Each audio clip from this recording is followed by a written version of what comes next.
On va voir une deuxième méthode pour calculer la vitesse de g de 2 par rapport à 0 en utilisant une composition de mouvement. Donc c'est une variante, ça conduit au même calcul, mais c'est une approche un peu différente, donc c'est bien de la connaître parce que si on vous l'impose, du coup ça permet de s'en sortir, c'est une fois qu'on l'a vu. Donc la vitesse de g de 2 par rapport à 0. Alors, dans la première méthode qu'on a vue, on cherchait directement à se ramener au centre de liaison. Là, en fait, la première chose qu'on va faire, c'est une composition de mouvement. Comme la pièce 2 intervient, la pièce 1 intervient et S intervient, on va écrire qu'en fait, tout simplement, la vitesse de G de 2 par rapport à 0, c'est la vitesse de G, élément de 2 par rapport à S, à 1, pardon, plus la vitesse de G, élément de 1 par rapport à S, plus la vitesse de G, élément de S, par rapport à 0. Donc en fait, j'ai fait ce qu'on appelle une composition de mouvements. Et puis maintenant, je vais calculer mes différents termes. Donc je vais calculer d'abord V de G, élément de 2 par rapport à 1. Donc, je regarde la vitesse de G en 2, mais relativement à la pièce 1. Donc ce que je vais faire, c'est que je vais chercher quelle est la liaison entre 2 et 1. La liaison entre 2 et 1, c'est une pivot en H.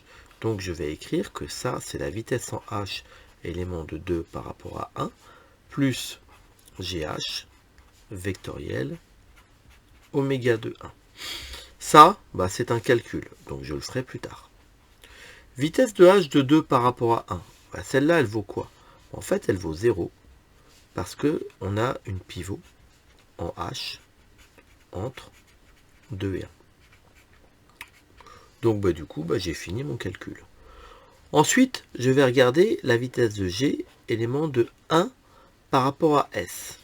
Donc, du coup, je regarde qu'est-ce que j'ai comme liaison entre 1 et S. Donc, entre 1 et S, donc c'est ici, entre 1 et S, j'ai une pivot d'axe PZ. Donc, du coup, je me ramène en P. Donc, j'écris que c'est la vitesse de P, élément de 1 par rapport à S, plus GP, vectoriel, oméga 1 par rapport à S.